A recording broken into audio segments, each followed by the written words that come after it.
Good evening all of you. आप सभी कैसे हैं? आप सभी का फिर से एक बार स्वागत है आपके अपने यूट्यूब चैनल एसवी सर पर। तो चलिए आज हम इलेक्ट्रिक करंट क्या थर्ड पार्ट को करेंगे, इसमें चैप्टर को कंप्लीट कर देंगे और इसके बाद इसके न्यूमेरिकल्स भी हम करना स्टार्ट करेंगे।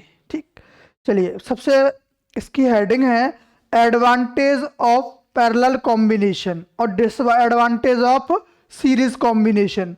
देखो पैरेलल कॉम्बिनेशन से क्या क्या हमें फायदे होते हैं, एडवांटेज होते हैं, और डिसएडवांटेज क्या होते हैं सीरीज कॉम्बिनेशन से। पैरेलल कॉम्बिनेशन से हमें एडवांटेज होते हैं और सीरीज कॉम्बिनेशन से हमें डिसएडवांटेज होते हैं। तो फर्स्ट पॉइंट क्या है कि इन सीरीज, जब भी हम सीरीज कॉम्बिनेशन में थ्री रेजिस्टेंस को अगर ऐड करते हैं, क्या करते हैं, थ्री या मोर देन थ्री या टू हो मोर देन टू हो, ठीक है, जब भी हम बहुत सारे इंस्ट्रूमेंट को सीरीज कॉम्बिनेशन में ऐड करते हैं, किस में ऐड कर रहे हैं, सीरीज कॉम्बिनेशन में। सपोज देखिए ये क्या है कि हमने बल्ब लिए हैं जिनको हम एक सीरीज कॉम्बिनेशन में कनेक्ट करेंगे। ये हमारे पास क्या है, थ्री बल्ब हैं और इनको हम सीरीज कॉम्बिनेशन में ऐड कर रहे हैं।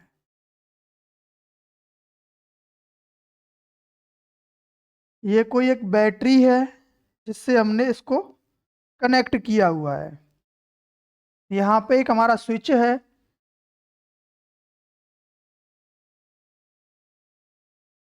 इस तरीके से। ठीक, अब इसको हमने किया क्या है कि सीरीज कॉम्बिनेशन में फोर बल्ब को हमने ऐड कर दिया। अब ऐड करने के बाद हमें क्या हो रहा है, अगर सपोज ये ब्राइट होंगे, बट देखो ये बहुत ज़्यादा ब्राइट होने लगेगा, ये इससे कम ब्राइट होगा, ये इससे भी कम ब्राइट होगा और ये इससे भी कम ब्राइट होगा। इस तरीके से इनकी ब्राइटनेस रहेगी। अगर सपोज करो कि ये बल्ब यहां से फ्यूज हो गया, क्या हुआ, यहां से ये बल्ब फ्यूज हो गया, तो यहां से सीरीज का कनेक्शन हट जाएगा, करंट का फ्लो स्टॉप हो जाएगा, रुक जाएगा। तो यहां से सीरीज कॉम्बिनेशन में ये होता है कि अगर कोई भी एक इंस्ट्रूमेंट अगर खराब हो गया तो मान लो पूरा का पूरा सिस्टम वहां से वर्क करना बंद कर देता है। इस तरीके से ये ग्लो हो रहे हैं, अब ये ग्लो नहीं होंगे, ये अब जलना बंद हो जाएंगे। बात क्लियर है? सीरीज कॉम्बिनेशन में क्या होता है कि अगर कोई भी एक इंस्ट्रूमेंट सीरीज कॉम्बिनेशन फेल हो गया, खराब हो गया, तो उसका जो रिमेनिंग सीरीज होगी वो भी सीरीज खराब हो जाती है, वो यूजफुल नहीं रहती है। कब तक यूजफुल नहीं रहती, जब तक आप उस इंस्ट्रूमेंट को यूज कर नहीं देते हो। ठीक है, फर्स्ट पॉइंट यही था कि in series combination when registers fail the circuit is broken and none component works, और कोई भी कंपोनेंट वर्क नहीं करता है। अगर यही पैरेलल कॉम्बिनेशन होता तो किस तरीके से रहता, देखिए अगर पैरेलल कॉम्बिनेशन होगा तो कुछ इस तरीके से रहेगा, और इनको अगर हम कनेक्ट करेंगे तो इस तरीके से कनेक्ट करेंगे।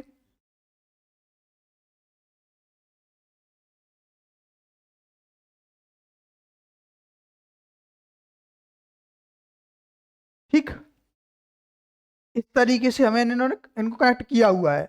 अब कनेक्ट करने के बाद करना क्या है कि सपोज करो यहाँ से कोई एक सर्किट, एक कोई बल्ब फ्यूज हो गया। अब बल्ब फ्यूज होने के बाद ये सर्किट फिर भी क्लोज नहीं होगी। क्यों नहीं होगी? क्योंकि करंट हर एक उसमें डिफरेंट डिफरेंट फ्लो हो रहा है। अब मैंने आपको पहले ही बताया था कि किस पॉइंट पर क्या चीज़ सेम रहती है। सीरीज कॉम्बिनेशन में करंट सेम रहता है, आई की वैल्यू क्या रहती है, सेम रहती है, बट पोटेंशियल डिफरेंस होता है वो क्या रहता है, डिफरेंट रहता है।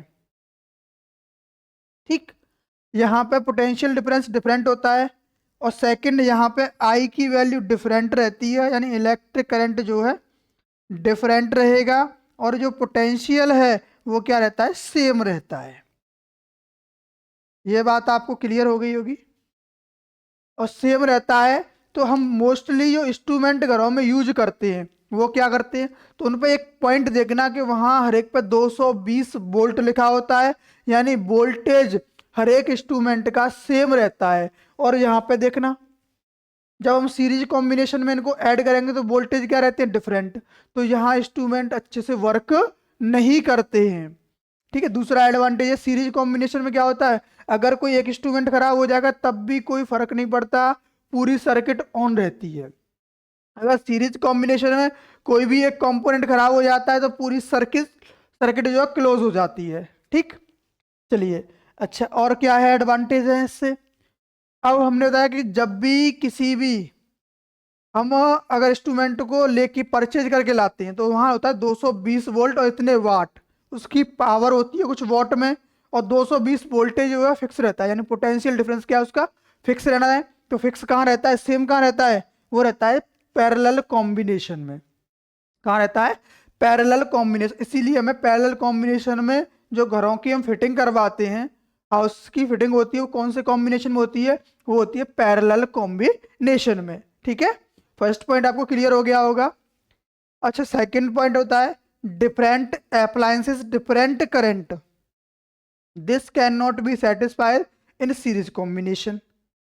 देखो, हर एक अप्लायंसेस कह दो या इंस्ट्रूमेंट कह दो, बात एक ही है, ठीक है ना। तो वहाँ अप्लायंसेस क्या रहती है, डिफरेंट डिफरेंट अप्लायंसेस का या इंस्ट्रूमेंट का जो पोटेंशियल डिफरेंस होता है वो तो सेम होता है, बट इलेक्ट्रिक करंट क्या होता है, डिफरेंट डिफरेंट रहता है। तो डिफरेंट कहाँ रहता है, वो होता है पैरेलल कॉम्बिनेशन में। तो वहाँ सीरीज कॉम्बिनेशन सेटिस्फाइड नहीं रहता है, वहाँ रहता है ओनली पैरेलल कॉम्बिनेशन। बात क्लियर है। Third point, total resistance in parallel combination is less as compare to series combination. क्यों, क्योंकि आपको मैंने अभी फॉर्मूले प्रूफ करवाए थे, जो डेरिवेशंस थे सीरीज कॉम्बिनेशन में रेजिस्टेंस को ऐड करना और पैरेलल कॉम्बिनेशन में रेजिस्टेंस को ऐड करने वाले। उसके लिए क्या था, देखिए अगर सीरीज में हमने ऐड किया तो R is equal to R1 plus R2 plus R3 था, और वहीं अगर हमने पैरेलल में ऐड किया था तो 1/R is equal to 1/R1 plus 1/R2 plus 1/R3। ठीक है, तो यहाँ पे क्या रहता है, टोटल रेजिस्टेंस पैरेलल कॉम्बिनेशन में कम होता है, लेस रहता है compare to series combination. Series combination में बहुत ज़्यादा रहता है रेजिस्टेंस और पैरेलल कॉम्बिनेशन में बहुत कम रहता है। तो ये एडवांटेज थे पैरेलल कॉम्बिनेशन के, और इसी में डिसएडवांटेज भी हो गए किसके, सीरीज कॉम्बिनेशन की। बात क्लियर है।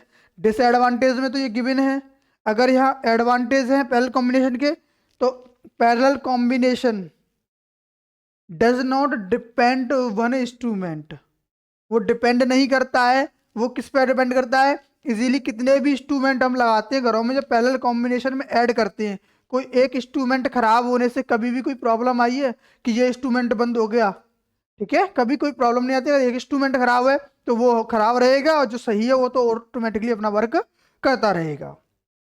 चलिए नेक्स्ट मूव करते हैं।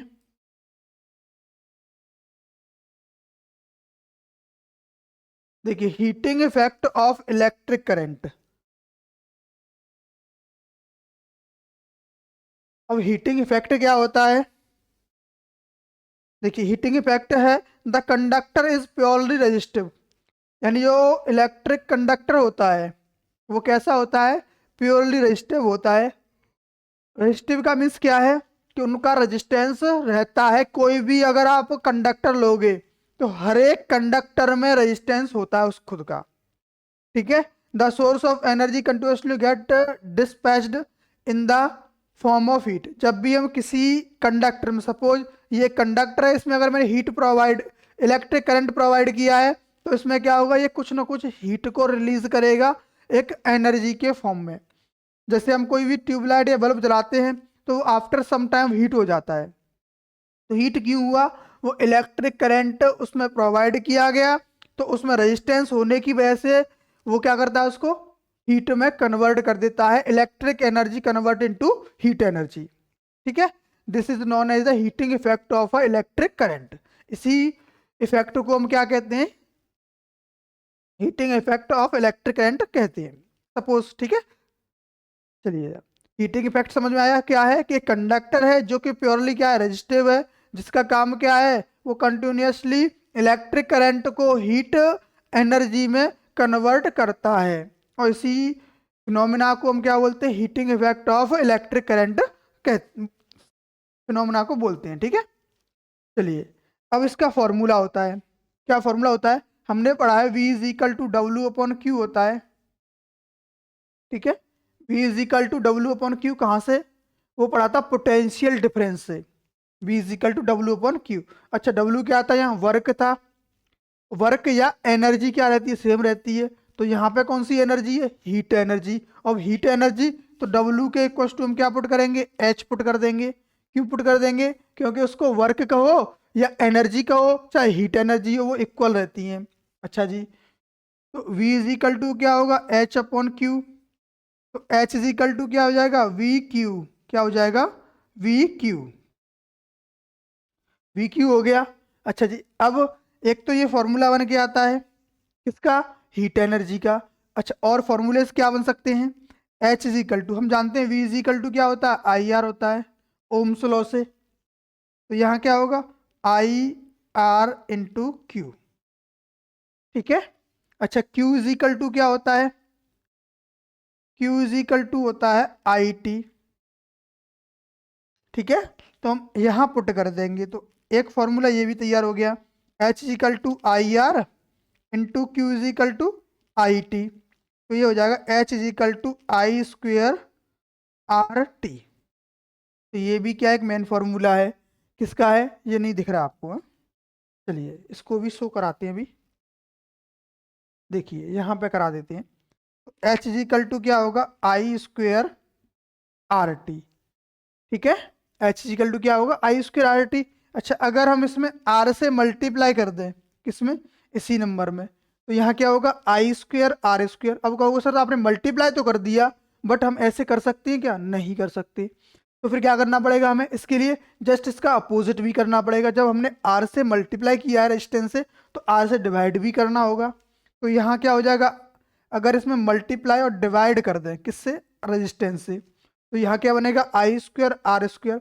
और V इज इक्वल टू क्या हो जाता है, आई आर। अगर दोनों पे स्क्वायर लगाएंगे तो V square is equal to I square और आर स्क्वायर हो जाएगा।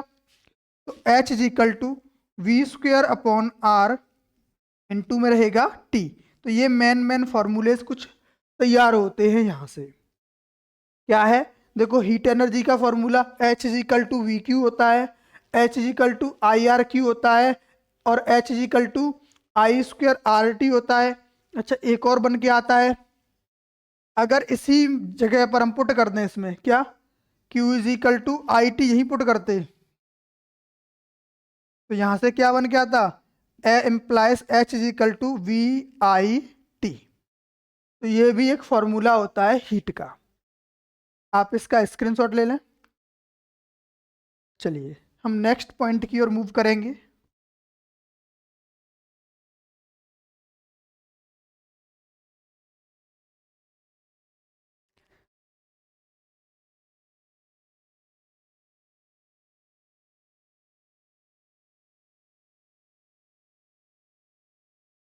नेक्स्ट है Joule law of heating. Joule's, Joule किसका यूनिट होता है, आप कमेंट करके बताओ। जूल किसका यूनिट होता है, वो होता है वर्क का या हीट का। किसी भी एनर्जी का जो यूनिट होता है वो क्या रहता है, जूल होता है, ठीक है। चलिए अब इसके हीटिंग लॉज क्या आते हैं। फर्स्ट का लॉ क्या है कि heat directly proportional to the square of I, I या करंट। तो ये हीट क्या होती है, हीट एक एनर्जी थी, और हीट एनर्जी को हम एच से डिनोट करते थे। तो वो किसके प्रोपोर्शनल है, एच प्रोपोर्शनल आई स्क्वायर। किसके रहेगा, एच प्रोपोर्शनल आई स्क्वायर, क्योंकि ये हीट है वो डायरेक्टली प्रोपोर्शनल है किसके, करंट के। तो H is equal to I square हो जाएगा। सेकंड पॉइंट क्या था, heat is directly proportional to the resistance for given current. अब रेजिस्टेंस क्या था, रेजिस्टेंस के भी कैसा है, वो डायरेक्टली प्रोपोर्शनल है। तो यहाँ भी क्या रहेगा, H directly proportional R, H directly proportional R हो जाएगा। हीट जो है रेजिस्टेंस के डायरेक्टली प्रोपोर्शनल रहता है। अच्छा heat is directly proportional to the time, in directly proportional to the time, ठीक है, फॉर विच करंट फ्लो, यानी जब तक हम करंट को फ्लो कराते हैं तब तक टाइम के भी डायरेक्टली प्रोपोर्शनल रहता है। तो एच प्रोपोर्शनल, एच प्रोपोर्शनल क्या रहेगा, टी रहेगा, ठीक है। ये कुछ पॉइंट थे जो जूल लॉ को डिपेंड करते हैं। ये भी कहाँ से आए हैं, जो अभी हमने फॉर्मूला पढ़ा था वो क्या था, H is equal to I square R T से। यहाँ से ये जूल लॉ क्रिएट होता है कि हीट जो है डायरेक्टली प्रोपोर्शनल होता है current square of current, heat is directly proportional to the flow resistance for given current के लिए, और heat is directly proportional to the time which flow of electric current. ठीक है, चलिए अब नेक्स्ट पॉइंट की ओर मूव करेंगे।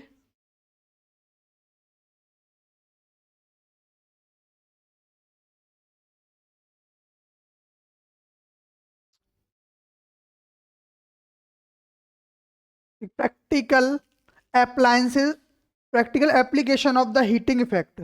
अब प्रैक्टिकली हम क्या हीटिंग के इफेक्ट को कैसे हम प्रैक्टिकली जान सकते हैं कि क्या क्या इंस्ट्रूमेंट ऐसे हैं जो हीट प्रोड्यूस करते हैं। जैसे heat is a desirable is in device like heater, electric iron, electric fuse. तो ये क्या करते हैं, हीट को प्रोड्यूस करते हैं। ये ऐसे डिवाइसेस हैं जो हीट को प्रोड्यूस करते हैं। कौन कौन है, एक तो हीटर है, सेकंड इलेक्ट्रिक आयरन है जिसको हम इस्त्री बोलते हैं, और इलेक्ट्रिक फ्यूज। ठीक है, ये इनको हम क्या करते हैं, यूज करते हैं किसके लिए, हीट प्रोड्यूस करने के लिए। अच्छा, अब कुछ ऐसे इंस्ट्रूमेंट भी होते हैं जो हीट प्रोड्यूस नहीं करते हैं। Heating is a undesirable in a device. Likely क्या है, कंप्यूटर है जो हीट प्रोड्यूस नहीं करता है, रेफ्रिजरेटर है वो भी नहीं करता, और टीवी है वो भी हीट प्रोड्यूस नहीं करते हैं। ठीक, तो ये ऐसे प्रैक्टिकल्स थे जिनके थ्रू हम क्या कर सकते थे, हीट प्रोड्यूस करते हैं। कौन से एग्जाम्पल हैं, और जो ऐसे कौन से एग्जाम्पल हैं जो हीट प्रोड्यूस नहीं कर सकते हैं। चलिए नेक्स्ट पेज की ओर मूव करते हैं। इलेक्ट्रिक फ्यूज, इलेक्ट्रिक फ्यूज क्या होता है, अभी आपको एग्जाम्पल मिला था कि इलेक्ट्रिक फ्यूज से हम क्या कर सकते हैं,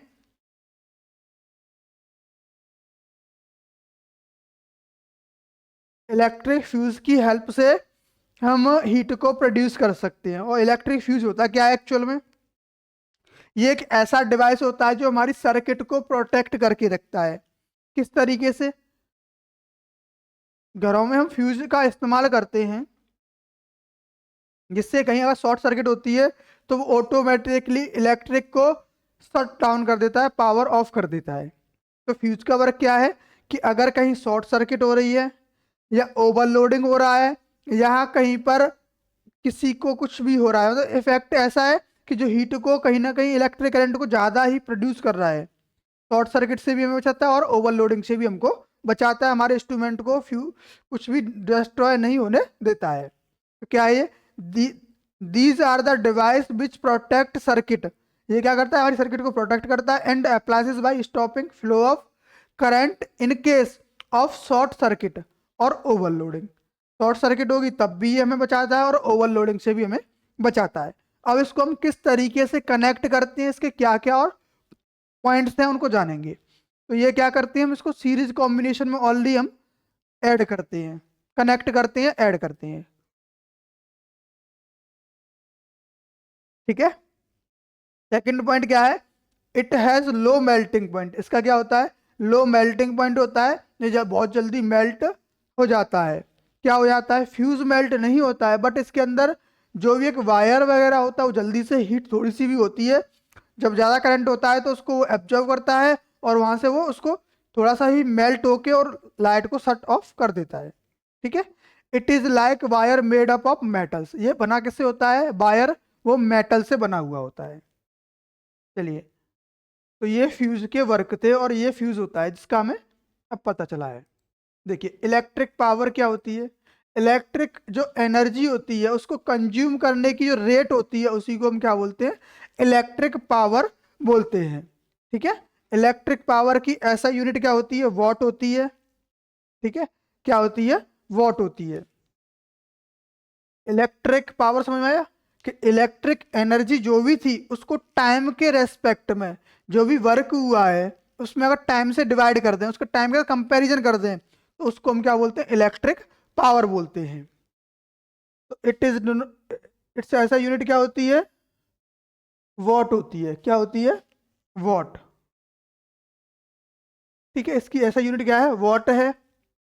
अच्छा, इसके अदरवाइज इसको हम डिनोट करते हैं, इट इज डिनोटेड बाई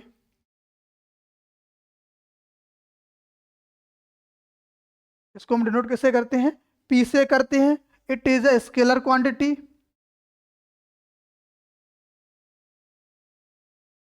ये कैसी है, स्केलर क्वांटिटी होती है, ठीक है। अच्छा, इसका अगर फॉर्मूला देखें तो एक्चुअल में क्या था, जो भी एनर्जी थी उसमें अगर हमने टाइम से डिवाइड लगाया तो क्या बन जाता है, ये बनती है electric power. P is equal to क्या होगा, इसका यूनिट देखें तो इसका होता है वर्क का जूल पर सेकंड, एक जूल पर सेकंड होता है, दूसरा क्या होता है, वॉट होता है। अच्छा, P is equal to W का फॉर्मूला पढ़ा था हमने, क्या होता है V Q, W is equal to V Q upon T, और P is equal to V और Q, देखो W इज इक्वल टू तो हमने क्या पुट किया यहाँ पे V Q, W is equal to क्या था वी क्यू। अच्छा, Q इज इक्वल टू क्या होता है आई टी, तो यहाँ पे I T upon T, T से टी कैंसल आउट हो जाएगा, तो यहाँ क्या रहेगा P is equal to V I, P is equal to क्या रहेगा वी आई रहेगा, ठीक है। P is equal to V I, बात क्लियर है, P is equal to V I रहेगा। अच्छा जी, P इज इक्वल टू अगर वी आई हो गया, ये भी मेन फॉर्मूला होता है इसका, किसका होता है, ये पावर का होता है। एक तो होता है W upon V is equal to W upon T होता है, और जब हम उनको सॉल्व करते हैं तो P is equal to B I V का होता है, इसका फॉर्मूला होता है। अच्छा, इसका एक और फॉर्मूला होता है, अच्छा एक चीज पढ़ी होगी तो मैंने कहीं देखा होगा, 1 HP is equal to how many watt, यानी 1 HP में कितने वॉट। कभी आपने देखा होगा घरों में जब आसपास ट्रैक्टर लाते हैं तो बोलते हैं ये 7 HP का ट्रैक्टर है, ये जनरेटर है वो 2 HP का है, 2 HP का है, तो ये वैल्यूज आपको बताते हैं। तो हॉर्स पावर का मीन्स क्या होता है, तो 1 HP is equal to 746 watt होते हैं, कितने होते हैं 746 वॉट होते हैं, इसी को हम क्या बोलते हैं हॉर्स पावर, ठीक है। ये बात क्लियर है, वॉट समझ में आ गया, इलेक्ट्रिक पावर आपको क्लियर हो गई, हॉर्स पावर समझ में आ गया, ठीक है। इसका अदर यूनिट अगर निकालना चाहो तो किलोवाट घंटा भी होता है इसका यूनिट, ठीक है। चलिए आज के लिए इस सेशन को हम यही एंड करते हैं, और ये चैप्टर इलेक्ट्रिक करंट आपका कंप्लीट हो गया है। एनसीईआरटी के क्वेश्चंस को हम सॉल्व करेंगे नेक्स्ट वीडियो में। चलिए तब तक के लिए जय हिंद।